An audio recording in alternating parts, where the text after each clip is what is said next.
everybody. Welcome to Taped Crusaders. I'm your co-host, Mike L. And as always, I'm joined by Joshua Mervell. And today we're going to be taking a look at the 1994 film, The Mask.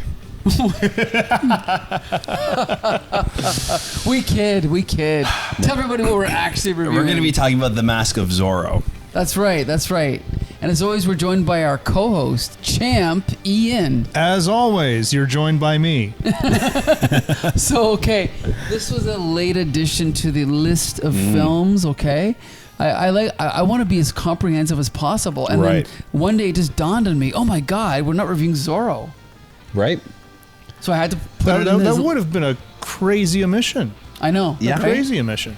Right, because we like to do proto-superheroes on this podcast, and Zorro is definitely a proto-superhero. In fact, he's basically Batman. He's very close to Batman, and he's very early in the chronology. The only other proto-superhero that comes earlier, Ian, any guesses? Doc Savage? No. Before that. Not even before Doc Savage. What do we got? The Scarlet Pimpernel. The Scarlet Pimpernel comes before Zorro, okay? I don't want to say anything else about this, but I just want to ask, Ian, what do you know about Zorro? Well, I knew the basics. I knew basically anything that was parodied on the Looney Tunes, like Daffy Duck. Yep. So wore the hat like Daffy Duck would wear, and the mask like Daffy Duck would wear, and the sword with the Z. We call it a Z formation. Yes. Yeah. And that was about it. Okay. Like just this swashbuckling kind of not a Robin Hood sort of character, but similar. Yep. Yeah. Another proto superhero we might slot in. Josh, what do you know? What did you know about Zorro before you saw this movie? I actually, this movie was my first introduction to Zorro, but I had the VHS tape as a kid. Wow, very cool. For this movie, so I've actually seen this movie quite a number of times as a kid. Interesting. Yeah, it was just one of the VHS tapes I had, and when I finally got a TV with a VHS tape, a VCR built in my room, it's one of the movies that I had, and I just played it over and over. Interesting. Yeah. Well, I don't know. It's kind of hard. Like, I don't know what I knew about Zorro. I know, when I was a kid, I knew who Zorro was. I knew he had a mask. I knew there was some, Mexican-Spanish connection. And I might have seen clips of the show when I was a kid. But then this movie came out. I thought, I'll check out this movie. And I was surprised by how good it was. I remember that. Right. And I've done only little bits of research. But in preparation for the show, I did a little bit more, like a minute ago, okay? And here's the thing. Normally don't do this on this show. This is still unprecedented. This is, but I've got to give credit where credit is due, okay? So, So Zorro was introduced in a novella. Hold on, let me get my shit together. So, he was created by Johnston McCulley, who is an American from, I think it's California. No, like Ohio or something. Okay. So the opposite of California. Yeah. So he created Zorro, and in a novella called the first appearance of this book. It was in a magazine called All Story Weekly, and the story was called The Curse of Capistrano. Okay. Then apparently this character appeared in a movie starring Douglas Fairbanks, and the movie was so popular that it inspired him to write more stories. So it was the original book that was. It sold 50 million copies. One of the best-selling books of all time. When? In the 20s. In the 50 million copies in the 20s? Like maybe over time. Okay. But that's a lot of copies. Introduced in 1919. That's like biblical level. I was going to say, selling. it's like the Bible and then Zorro. Yeah, right. So anyway, this is a crazy fact, and I just read this a minute ago. Zorro has appeared in 57 short stories, 40 films, and check this out, 10 Interesting. separate TV series. 10. Whoa. That's insane. It's crazy. I was underwhelmed for a moment there. You're like, oh, 40 some books. Like, that's no Doc Savage. Yeah, that's right. And by the way, I did rewatch all of our episodes. You did say you were going to read all of his novels. Have you read them yet? Yes, but I've forgotten them all. Okay. No, I haven't. Did I say that I was going to read them all? I think you said you were. You might have been. I distinctly remember saying no to that. You might have been joshing us. Yes. But anyway, one other thing I have to say is that just like how we said Superman really got popular because of the 1950s TV show, Zorro also got popular because of a TV show made from 1957 to 1959, starring Guy Williams, and that was what made Zorro like a household name. I Interesting. think. Yeah. So. The only other thing I'm going to say is that the character's secret identity is Don Diego de la Vega. Okay, that's the basic Zorro. There were comic books drawn by Alex Toth, excellent art. We already mentioned the TV shows, the movies. So this is like, again, I have to say this is I think the last of the 1930s revivals that started with Batman. We had Batman, we had Dick Tracy, we had The Shadow, we had Doc Savage, we had Green Hornet? Dick Tracy. Did I mention Dick Tracy? Yeah, Green Hornet. Yeah. And then we had Zorro. He's part of that like revival of pulp characters. And this is probably the end. And might I say the best version we've got? It is a great example of a revival. This is one of the best movies we've watched on Tape Crusaders. I agree. Think. Yeah. It might be my favorite. It might be. Okay. Because what I was doing when I was watching this movie was I knew I liked it, but I thought, okay, what if this was called The Mask of Batman? And this exact plot was just with Batman. I think it would get more attention and more scrutiny from us. I think we would be going, oh my God, this is their greatest. But because it's Zorro. I'm picturing a Wild West Batman movie. No. I guess what I'm saying though is like, superhero movies from us, at least me and Josh, get more attention, and on this podcast, they get more attention because we've seen them more. But like I've only seen this movie once before today. You've seen it a bunch of times. I've seen a bunch of times as a kid, but it's been a long time. But I loved it as a kid. Yeah. Well, okay, I'm just going to say, as I'm watching this movie today, there was one point early on where I was like, oh, it kind of feels like it's the end of the movie. But then it went on like another hour. But as we talked about with Caitlin and everyone else, the plot justified it. Like, I think this movie has, if it's not the best movie we've seen, it might have the best script. It might have the best story. It's very strong. I mean, they're juggling two different plots and weaving them together. And I think that they do a really great job of telling both of these stories at the same time without making it convoluted.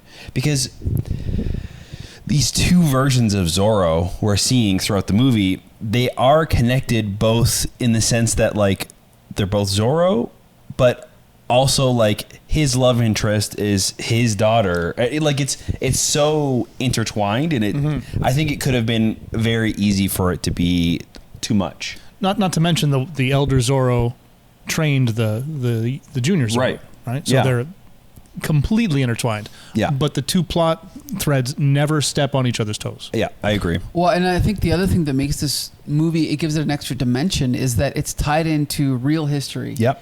Real history that I don't know that much about, so I can't comment on it too much. Right. However, these are overlapping with real events, and there's a real, it's a story about class struggle. It's a story about political struggle, and that gives this film an extra dimension that early superheroes had. Like when Superman was invented, Superman fought corrupt politicians and corrupt, bosses. Like if there was a mine with a corrupt manager, he would just go and and beat the shit out of him. And that was Superman, because Superman comes out of the tradition. And then later, Superman became kind of a more sanitized, version of himself. Even characters in this movie are based off of real people. So the Texas Ranger, I can't remember his name, but Chuck Norris? No. I'm kidding. He was based off of a real person. Sure. Who was chasing down a bandit who was Antonio Banderas' brother in this movie, who was a real bandit that was wanted. And he actually did keep his head in a jar of alcohol. Wow. And same with Three Finger Jack. Sure. He was also real, and he kept his hand in a jar of alcohol. Awesome. So it's like some of these things are, again, that's also me just scrolling through the Wikipedia page. Sure. Who knows how much of that is actually real, but it is interesting that, again, also like this kind of crazy story that happens, these real things are woven in, and I think that it's this slippery slope of like, can you juggle all of these things and make it work? And it really does. And I think because it makes it work, and it is based off of these real things, it grounds it at the same time, because it is this superhero that's jumping around. Yes. But it I don't know, everything feels very real in the movie. Well, and that's the thing is, you know, some people look down on superheroes. We do not. And it does help to ground it a little bit in reality, and also to ground it in a real, I don't want to say like an issue, but like an anxiety, like justice. Like justice for all is a cause, and the feeling of injustice is a legitimate thing. And I gotta say, watching this movie, there was a tinge of dread as you're watching these people who are, you know, California freedom, and you're like, well, we know history, and we know that now you're just a state in the United States, and it's kind of depressing because, you know, history just bulldozes over all of us and all these people, and so I think there's a legitimate empathy with the people who are being exploited by this bad guy, right? And so I think that gives Zorro potency. What do you think, Champion? Especially nowadays with everything that's happening geopolitically, right? And to see I don't know if this particular version of California was a completely sovereign state, right? But yeah, to see them sort of be unwitting participants in their own destruction, and they kind of welcome, I forget the name of the governor, but it's in here somewhere. It's not Santa Ana. That's the guy that he's fighting. It's, okay. But he comes across as very very much for the people at first, and he convinces everyone that he's going to save them. Everyone else has forsaken you, but not me. I'm going to be the one to protect this. That's him. Yeah. So like he's going to be the one to protect everyone, and he's going to be the one to foster this this Republic of California, and he is the one who is essentially going to sacrifice everyone in order to get, like, he's still trying to maintain California as its own entity, but at the expense of everyone who lives there. Yeah, he's doing it to enrich himself, and that's it. And he quite literally says it of like, when the one politician stands up and says, like, you were just, you know, you sold us out to these people, and he's like, no, I was just telling them what they wanted to hear to win their favor. And he was doing the same thing to them in that room to get what he wants, right? Same with the people that he had to deal with for the gold mine, like taking their gold and putting their own stamp. So like, it's using their gold to buy their land. But also at the same time, it's such a cunningly evil plan too. You have to respect it. And I don't know, it's just like, oh, that's clever. You're an ass, but that's really clever to steal the gold of the person that you're trying to buy this country from. It's like, you know, when we reviewed Superman, Lex Luthor's plan of blowing up the coastline of California to create a new coastline that he had already purchased, right? It's a scam that we kind of see going on every day in the stock market, right? And so that's what gives this plot potency, I think. And I don't think, and the thing is, we don't really summarize the plots anymore, but there was never a moment where I felt like, oh, this is stupid. This is dumb. This is manipulative. And I think if you pulled all the heroics and like swashbuckling adventure out, it would still be a good story. Yeah. There's still a good story underneath. I think that some of the movie's best moments are when people are just talking. Right. Yeah. Yeah. And that's the thing is that, like I said earlier, there was points where I felt like, oh, this is the big final battle. This is the big final battle. But then there would just be, no, now we're going to slow it all down. And Antonio Banderas is going to go undercover for 20 minutes in this great scene where, oh, okay, let's just compare this to Batman. This is actually one of the best secret identity depictions I've ever seen. Yeah. Because not only is he playing a character, but he's actually infiltrating the bad guys with that character, and he's facing numerous challenges, and he's overcoming them. So he goes in with a plan, and the plan kind of works usually, and he has to deal with the main bad guy as well as the other blonde guy. Yeah. Right? You know what I think makes this so unique, though, and feels different from most of the other versions is I feel like his Zorro swashbuckling persona is the real him. And this one really plays up the fact that, like, his alter ego is the person. Like, it's him being normal, quote unquote. You know what I mean? Okay, that's I'm not sure. I guess though, it's kind of the same with Bruce Wayne, right? Like he acts like a douchey billionaire. Sure. But that's not how he feels. But this is the first time I feel like it's important to the plot that he is. That is so like. Here's the key. You're right. Even though Christian Bale's Bruce Wayne is great, it's not that important to the plot. In this movie, it pushes the plot. Yeah. Right? Because he specifically says the bad guy, Anthony Hopkins, you have to pretend to be a gentleman to win favor with these guys so that they let you into their circle. But then while he's in that circle, he kind of gets tempted by the daughter. And so it's like the plan doesn't go quite according how he wants it to, almost, but it's just cool to see him use his smarts. Yeah. Right? And he's thinking on his feet too when he's talking to the governor, and he's like, oh yeah, I've heard good things about you from people in Spain. And then it turns out, they don't like me in Spain. What are you talking about? Yes. And then not everyone, blah, right. blah, blah. There's in certain circles, everyone knows this and that. So you see him, he makes a mistake. He corrects his mistake. He's thinking on his feet. He's being very clever. The only thing that I was kind of scratching my head about with that particular scene is that it seemed that very, like, right before that, he was still kind of a fuck up, right? Like Anthony Hopkins was telling him, like, oh, you don't know enough. You can't be Zorro yet. You're just kind of running around like an idiot. You have to do this. You have to sew yourself into his inner circle. Cut to him immediately sewing himself into the inner circle.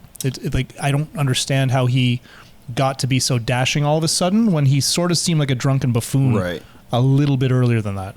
Same with his swordplay skills. Like it seemed that he became a lot more competent very quickly with not a lot of explanation as to how. You know, now that you bring that up, you're right. There could have been more of a challenge in his swordplay and in him becoming a gentleman. The other thing that was very convenient was, if you remember, Anthony Hopkins at one point gets arrested, and then he's in jail for 5 seconds, and then Captain Zeta-Jones breaks him out.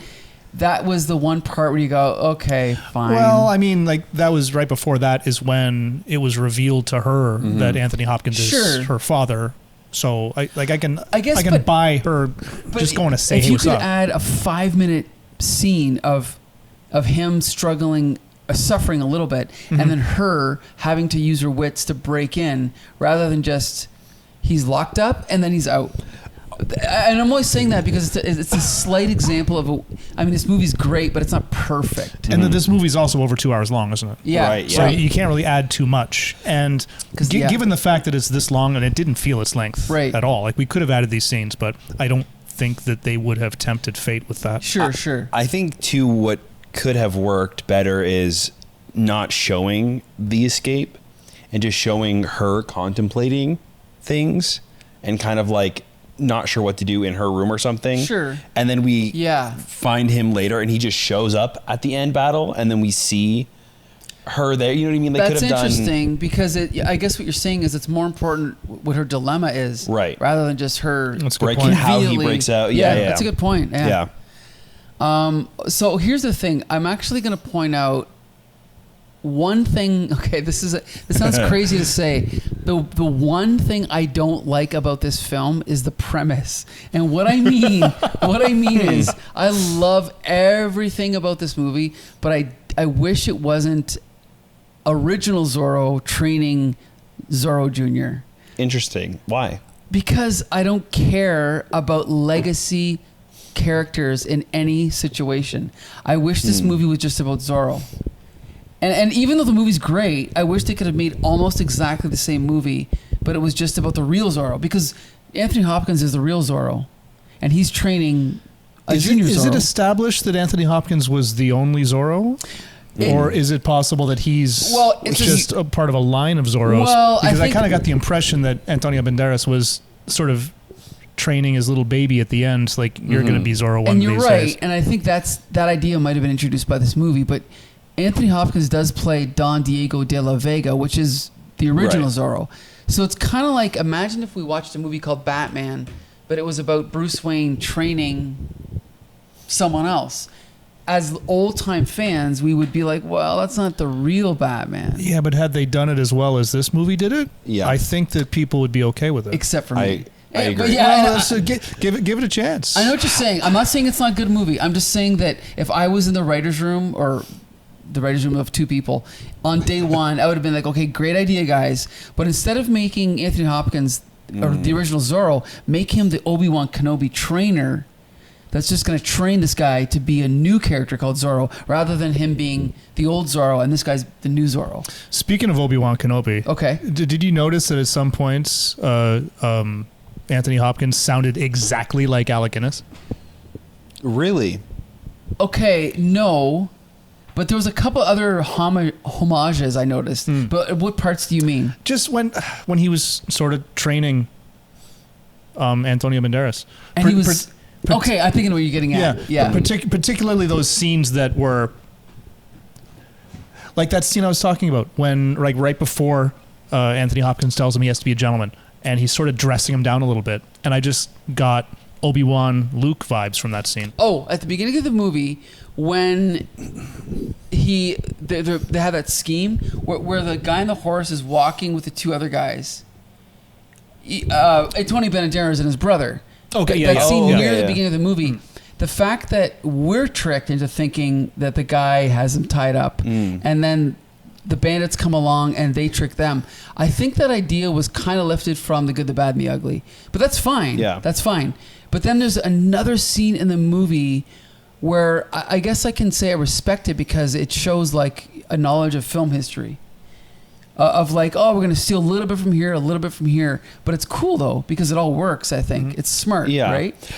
There's even like little things like him, when he's stealing the horse, there's like the really big guy that he kind of like bumps into, almost feels like Indiana Jones. You know what I mean? Like, there are these like small things that like work to like help build up the movie, but also like builds it into being more of an adventure film, and kind of like bringing those staples in that might feel a little bit cliched now, but I don't know, wasn't thinking about that in the movie. Sure. I think that when you're watching them as a casual fan, you just think, oh, that's a cool, not trope, but like that's cool. Oh, that's cool. But maybe as a film critic, you might be like, I know where they got that from. Yeah. But that's okay though, right? Yeah. I don't know. I just think it's one of those movies that it was when it actually a certain person named Jordan Krug was a fan of this film. Is a fan of this film. Really? Yeah, and he said it was a surprisingly good film, and it's one of those ones that comes out. Because here's the other thing about this movie is compared to all the other movies we've seen, I think it's also the most Hollywood, and I say that in a good way. It's the most polished.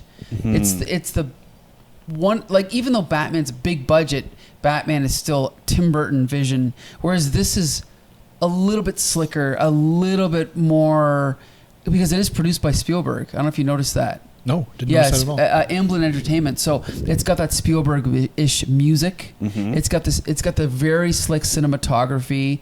Every shot looks golden, right? Yeah, there's every not shot. one effect in this movie that feels fake. Mm-hmm. Right. Like every single shot in this movie works. And I don't think you can say the same for a lot of the other successful films we've talked about. Like even Batman 89. I'm sure that there are moments where you could tell it's like a soundstage or a prop or whatever. Like everything in this movie feels like it is of the time. Every shot feels real in that moment. You know, I agree. Visually, it's a stunning movie for sure. I agree. Yeah. And the pyrotechnics, the explosions, special effects were a little startling, Right. at how well they were done. Yeah. Yep. And like it felt, when something blew up, it felt dangerous. Like it felt like we were going to get hurt. That last explosion at the end of the movie is insane, and I'm sure that they blew something up to get those shots. Oh, yeah. But They blew it's a brutal. lot of shit up. Like there's a couple of shots in that explosion where there is like stuff hitting the camera lens, and you could see it in the shot. Like it's again, everything feels real. The only thing about that explosion scene that I raised my eyebrows at is that there's no way anyone survived this. Right. Yeah. You would have had to run like a half a mile. Yeah. Well, and then they run half a mile back to see how Anthony Hopkins is doing. yeah.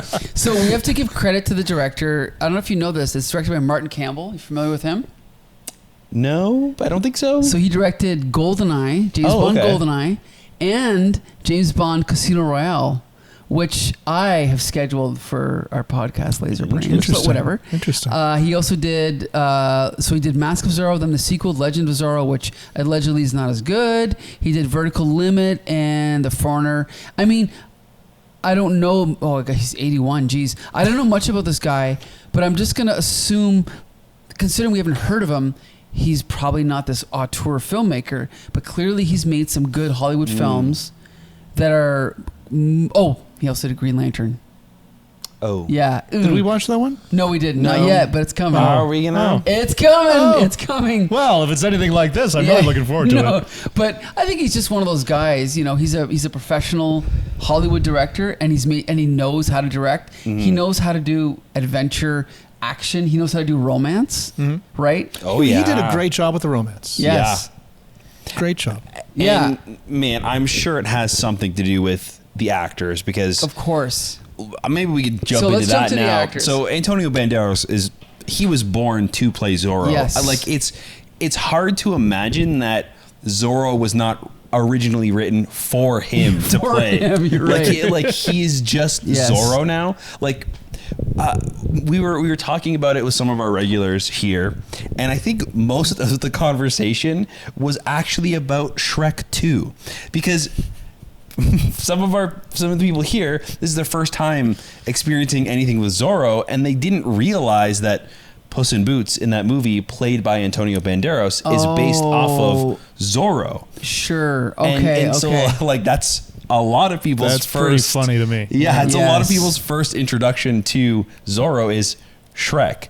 So like It's I kind don't know. of like the Scarlet Pimpernel. You don't realize when you're a kid, Right. It's based on Yeah, Scarlet yeah, yeah. Pimpernel, Yeah. right? So I think it just goes to show that like Antonio Banderas is Zorro. Like if they redid it today, it would be hard to get anybody else. I know what you mean. I was thinking that. I was like, if they made Zorro today, who would it be? Oscar Isaac, or would it be I don't Pedro know. Pascal? It would be Pedro Probably. Pascal, but I think he's actually too old for the role. Yeah. But Antonio Banderas is born to be a leading man. He's charming. He's funny. He's handsome. He does the physical stuff perfectly. Yes, the physicality, Right? even just like the poses. Yes. Like there's a moment where like their first introduction where he first sees Catherine Zeta-Jones and he just has like the bandit mask on and he's like stealing the horse or something like that. And he runs away and he like runs up the steps. He turns around real quick and he like grabs his cape and goes whoom, and like flips. And normally it would be like such a ridiculous like action and movement, but the way that he like flicks his hand up and like kicks his leg and runs, it's so like it works so well. It's perfectly fluid. Yeah, it's ridiculous what he's doing, but it doesn't feel ridiculous when you're watching it. Like, it works. It's not contrived. It's like, this is what he's supposed to be doing. It's so interesting. Yeah. You know, there's something about his costume, about his cape, that's magical. Like, we've seen Batman, we've seen Superman, and we saw Spawn. Where Spawn's cape was all CGI. Yeah. But this movie, his cape, it's like, did they have 25 takes of every shot and they used the best one, or was it just a really good cape? I don't know. But that cape, the way it looked on screen was perfect. Well, it's not even just the Zorro cape. He has a cape from the beginning of the movie. Like, he's got something draped over him, and it also kind of evolves. Sure. Okay. As he does. Like, it's so, like, in that scene, he doesn't have the Zorro mask and the hat and everything. Right. He just has like a bandage over his face, and that's it. But he still has the cloak and the physicality. Like, I think it's him. It's not the cape. It's a little definitely bit of the cape. Like, the material is good. I'm sure. But Yeah. I'm not saying but it's you give us one of us that cape. Exactly. We're not Yeah. Like, I put that on, and I'm not going to be able to do that. Right. You're gonna trip over it. Yeah. So he's brilliant. And the way he handles the sword, everything. Like, I don't know much about fencing, but he looks convincing to me. He's trained. Like, he is, both him and Anthony Hopkins are both trained in sword fighting. So I'm assuming. Was that something that they did for this movie, or something that they had? I think they were trained before. I think that they've both been before. Like, Anthony Hopkins for sure. Like, he's been in like theater for years before this. So Anthony Hopkins just strikes me as someone who just knows how to. He did it for fun. Yeah. He just, Yes. He took fencing in high school because whatever. Yeah. So I guess we should talk about Anthony. Do you want to see anything else about Antonio Banderas? No, he's perfect for the role. He's perfect for the role. Aside from, like, maybe Mandy Patinkin. Wait, who's that again? From Princess Bride. Oh, yeah. That's a joke more than anything. But no, he is. Maybe it's not. It's like he is as iconic in that role, Antonio Banderas, as Mandy Patinkin. Yeah, I agree. In his role there, it's just sort of that defining. No one else could do it. It has to be you, kind of thing. I agree. And I always wish. I mean, he is a big star, but I always wish he was bigger. Like, I loved him in Desperado, and the Four Rooms film, the anthology film. My God. He was excellent in that. So there's a film called Four Rooms, and there's 4 short films. The last one is by Tarantino. Oh, okay. And the third one is by Robert Rodriguez, and it stars Antonio Banderas, and it's awesome. It's great. It's hilarious too. Interesting. Yep. And that's where I realized how great he was. It's Antonio Banderas, like, fighting with little kids. But he's also he's Antonio Banderas. Like, he's that character. Oh, that's great. It's great. You should check it out. You know, I actually heard that Tarantino and Robert Rodriguez wanted to do a crossover film with Zorro and Django. Please give it now. How weird and interesting would that be? Okay, let's talk really quick. Why has Robert Rodriguez not done a Zorro film? Can you imagine him directing Zorro? Well, wait, I thought I read something about that. With Antonio Banderas, okay. Yeah, but he was originally supposed to direct this movie. Well, there you go. Yeah, so he would have been the perfect choice. But Martin Campbell is also the perfect choice. Okay, we've said enough about him. Yes. Should we talk about Anthony Hopkins? Yeah. Okay. Now, I got to say, Anthony Hopkins, as we all know, is a great actor. However, he's Welsh. He's Welsh. He's not Mexican. Yeah. He's not Californian or whatever they're called. And that did irritate me. Did it irritate you? I think it irritated me more because he did such a great job in this movie. Yeah. I'm like, I want to almost not like this because it doesn't feel right to watch him be this character. But damn, he's good at this movie. He really is. Of course, he's always good. Well, yeah, okay. Okay, he's getting up there, but I gotta get this weird observation about Anthony Hopkins. He's always good, but I was sick of him by the time I saw like Dracula in 1993. You know what I mean? Like, it's like I get it. I don't know. I mean, I do like him, but I'm always I'm over him. What do you think, Ian? Well, he's not. No, he's excellent. Yeah. But he doesn't have a lot of range. Like he's Anthony Hopkins. Yeah. And he always plays Anthony Hopkins. If that sort of makes sense. Like there's I think now he does. I think that before maybe he was able to like go into a role and be a different thing. But I think modern day Anthony Hopkins, I agree with you. He is just playing Anthony Hopkins. Like when he's Odin in the Thor movies, that's just Anthony Hopkins in a goofy costume. Like Well, okay. Here's my take. Yeah. I feel like if he was a musician, he's kind of like a musician that he knows he can play guitar better than anyone, but he's just going to give you. I'm just going to give you a little bit. I'm just going to give you. Right. This is. I want to give you my bare minimum because he's going to give you the same guitar solo that he's been playing for the last 20 years. Yeah. It's like this is good enough for this project. Yeah. But he's going to kill it though. Yeah. He's going to kill it, but that's nobody can play Smoke in the Water like Anthony Hopkins. That's exactly it. So Anthony Hopkins. Do we have anything else to say about Anthony Hopkins? No, I think we've shit on Anthony Hopkins. He was great in this movie, though. I actually liked him. The one thing I agree with your point that maybe not having a Welshman play a Spaniard might have been the move, but since he's old, I think it's easier to look past it. If it was a young man, it'd be sort of it would jump out a little bit more. Do you want me to give you my dream casting for that role? Yeah, Ricardo Montalban. Oh, of course, right? Of course, yeah, that'd be great. Okay, on to Catherine Zeta-Jones. Another Welsh actress. I mean, what was the pattern here? Of course, she was great. She actually does look Hispanic, in my opinion, in my limited understanding of what Hispanic people look like, but. She's been mistaken for a Hispanic actress ever since, apparently. Okay. I was just going to say, I don't think I realized that. Yeah, that she was Welsh? Yeah. Yeah, she is. She's perfect for the role. I always thought she should play Wonder Woman. Like, she's obviously stunningly beautiful. She looks enough like Linda Carter that she could play Wonder Woman. See that. So at the time, if they would have made a Wonder Woman movie, she could play her. And in this movie, I thought she was perfect. What do you think, Ian? Fantastic chemistry between her and Antonio Banderas as well. That scene where they are having the flirty sword fight. Yep. Perfect. That's one of the best scenes in the film. And the two of them playing off each other. No, I wouldn't have cast anyone else for that. Agree. Yeah, there are moments together, even when it's not like just like small little like looks to each other are great. And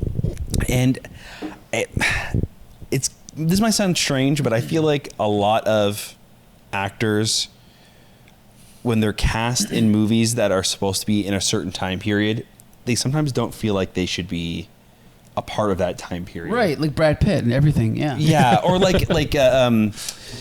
they're Christopher Nolan's doing the Odyssey movie right now, and he's cast Tom Holland in the movie. I'm with you. And Tom Holland can be a good actor, but he just looks like a kid from now. He doesn't have that vibe. You know what I mean? Like he doesn't feel like of that time, and she does. Yes. Like she feels like she could be this like maiden. She has she has a classical beauty, and she's very.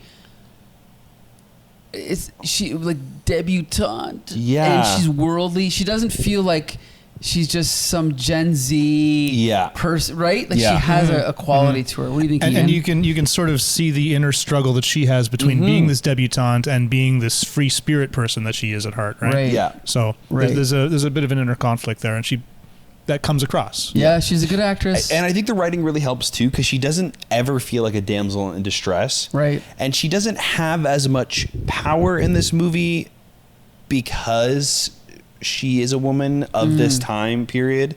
But her in this role, like, gives it power. Like, the little power that she has as this character really shines through. So her with the sword fight doesn't feel weird or out of place. Like it doesn't feel like, how does this person know that? Like I don't know. She just has this way about her where you buy it.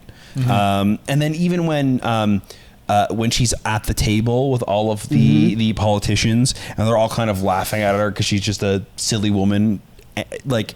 And they make that comment. They say, politics from a woman's point of view or something like that. Yeah, and it's just like she is right, and she's strong-willed, and like she's just great in this role. Like, yeah. We also have to say that when they are rescuing the peasants or the miners. Oh yeah. She's the one who first starts busting open all the cages. Then Zorro comes in and helps her. So that was a moment that I noticed. Yeah, you know? She had some very important things to do. Yeah. And the female leads in these sort of movies don't usually. Yeah. Right. So good on them for fleshing her character out a bit.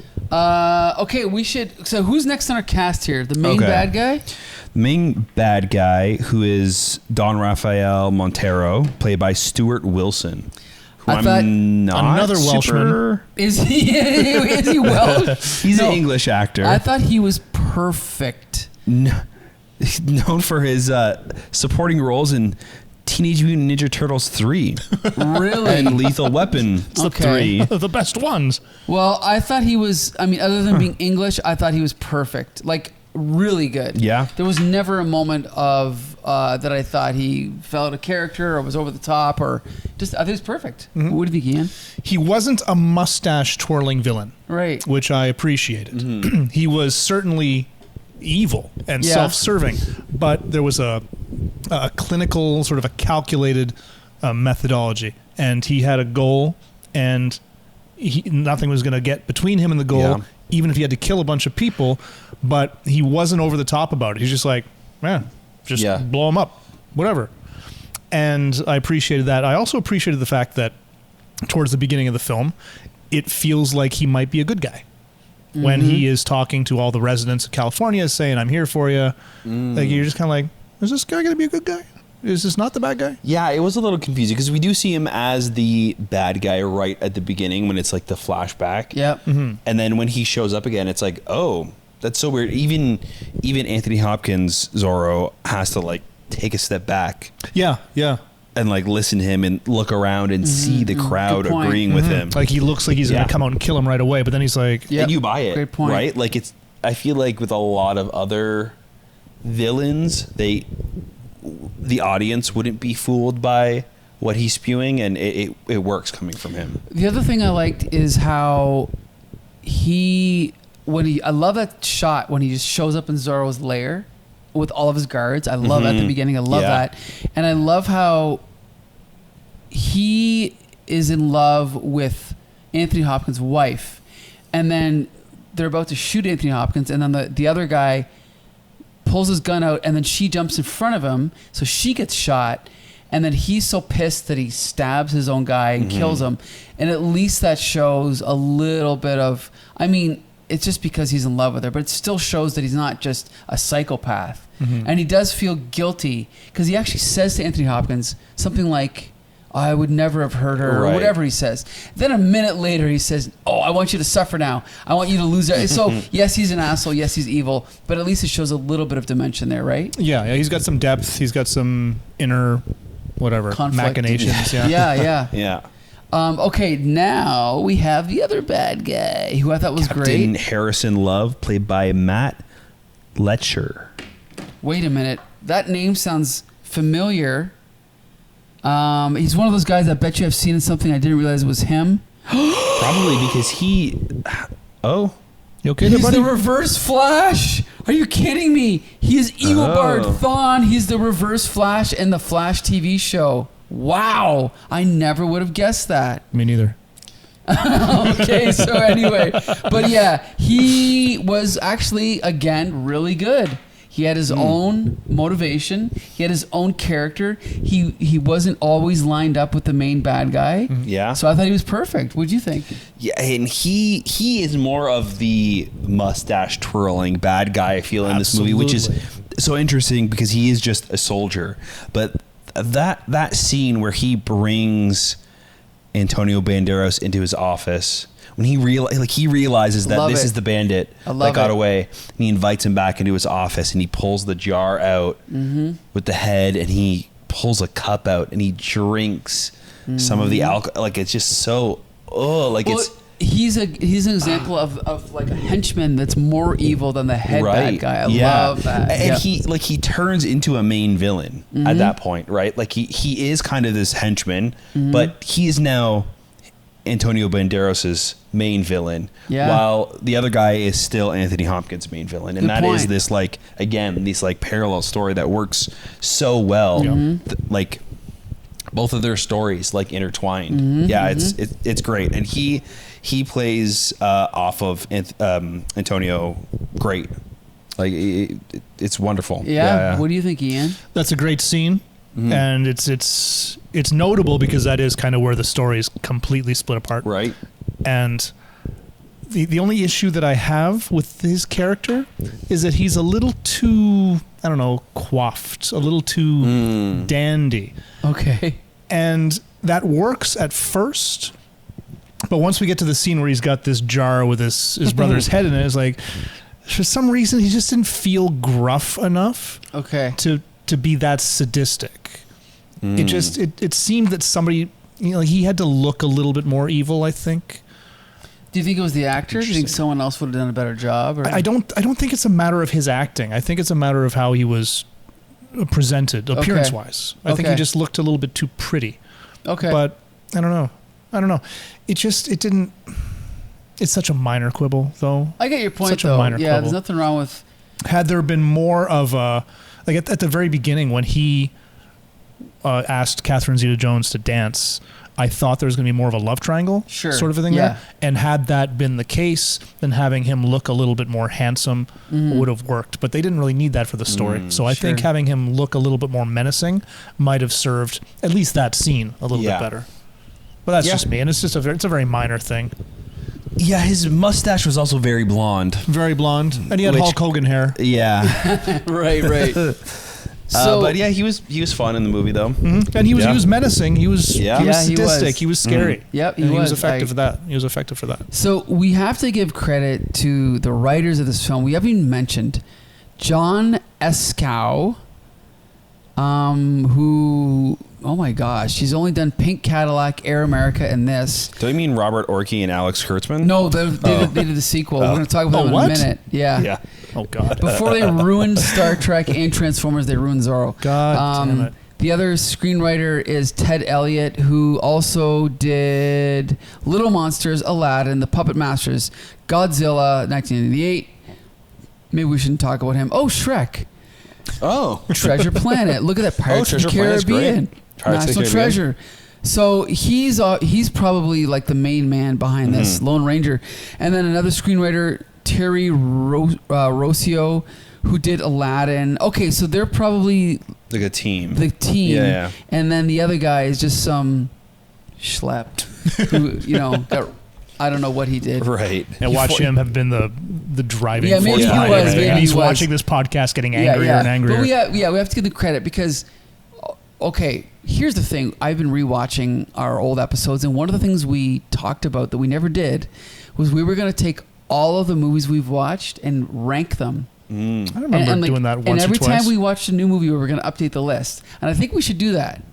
Now, knowing that we're going to do that... You mean like watch all the movies again so we can rank them? Yes, watch them all again and review them all again and start the podcast over from scratch. Once we know we're going to do that, where would we rank The Mask of Zorro in our list of 55 or whatever movies we watched? Champion? It's going to be up there. It's going to be up there. It's going to be top 5. I think I agree. It's going to be top 5, but probably lower in the top 5. I'm going to say number 4, number 5. Okay. But I don't know what I'd put ahead of it. I know. I'm going to put like just movies that I remember that we've reviewed that I enjoyed. And I enjoyed this movie a lot. Don't get me wrong. But Tim Burton Batman, I'm always going to enjoy that a little bit more. Yep. Darkman, I enjoyed that movie immensely. Interesting. So I'm going to put Superman by Richard Donner as number 1. Okay. Tim Burton's Batman's up there. Rocketeer's up there. Oh, yeah. Yes, you're right. That's number 3 for me. Blade is up there. It's up there. And but this is oh my gosh, this could be right around there somewhere. I think it beats a lot of them for me. Yeah. Like I really really love this movie. Like I think I like it more than Darkman or Rocketeer. Yeah, I think I do too. Yeah. I have a hard time with honestly it in Batman 89. Really? Like I don't know, like they're like really close for me. That's what I meant earlier when I said, okay, take the art design of Batman, take Anton Furst's City, take Tim Burton's directing, take the lighting, take the music, take Jack Nicholson, and then give them this script. This script is better than Sam Hamm's script for Batman, right? Oh, it absolutely is. Yeah, it there you go. Is. I mean, the end of Batman where they're up at the top of the cathedral because they have no script. Yeah. I know. Right? Yeah. There's nothing like that in this. Right. This is cohesive from start to finish, and even at over 2 hours long, it goes, and you're along for the ride. I think even visually, like they're very different movies visually, so it's hard to compare them. Sure, yeah. But like this, again, this movie looked like just fantastic. It did. I think. It looked really good. Yeah, I agree. Whereas this movie looked very, very real. Like this was the real world, and this is like what, like I don't know what California looked like in the, I don't even know what time period this was in, 1600s, 1700s, but the Batman is very much a comic book. Sure. This is very much real. So the visually, you can't really. Yeah. I guess, of course, it's impossible to imagine my scenario, but I think we agree that the screenplay, even though like Jack Nicholson's dialogue is great and Michael Keaton's dialogue is great, the plot of this movie is better than Batman, right? Even their dialogue is hard to compare, I think. Yeah. Because it is like. This is more realistic. Yeah. But it's definitely up there for me. I think it's top 3 for me. Wow. Yeah, I really enjoyed this movie. Maybe some of it is nostalgia too, like revisiting this movie, but I really had a lot of fun. But I've only seen it twice, and I'm with you. Like I knew it was good, but it was even better than I remembered, I think. I have more respect for it now. Ian? This was viewing number 1 for me. I'd never seen it before. Yeah, did you say that already? I don't know if I have. Okay, like you're with you. But if we're all top 5, like we're all putting this in our top 5, so I think that says a lot. It's obviously not nostalgia then, because otherwise I wouldn't. have no nostalgia for this. So now, I barely even knew this existed, but there is a sequel, and it's called, what is it called? The Legend of Zorro. And apparently it was written by Robert Orci. Rest in peace. Yeah, and Alex Kurtzman. Fuck you. They destroyed Star Trek, and before that they destroyed Transformers. So I can only imagine what they did to Zorro. Zorro into darkness. Yeah, but on that note, we should go on a high note. So we just reviewed 55 superhero movies. This one is crazy. One of the best. Yeah. And it kind of is a good summary of this era, because in our next episode we're going to review a movie called Blade, because this is out of order. Okay, so be sure to join us for that episode, as well as many future episodes. And then we want to thank Champion for hosting movie night every week at Meteor. Anytime. And come and join us every Wednesday at Meteor, and sometimes Tuesday. Coming up, we've got Mystery Men. Yeah, it's all out of order, so I don't even know. Blues Brothers, Mystery Men. We're just giving you a sample of the kind of stuff we watch. You never know, right? You never know. Josh, where can you find our episodes? You can find all of our stuff over on our website at thecomicbooksyndicate.com. You can also find the video format versions on our YouTube channel, so check us out there. Let us know what you guys think about The Mask of Zorro. Until the next time, see you later. Was that an S? See you later. Yeah.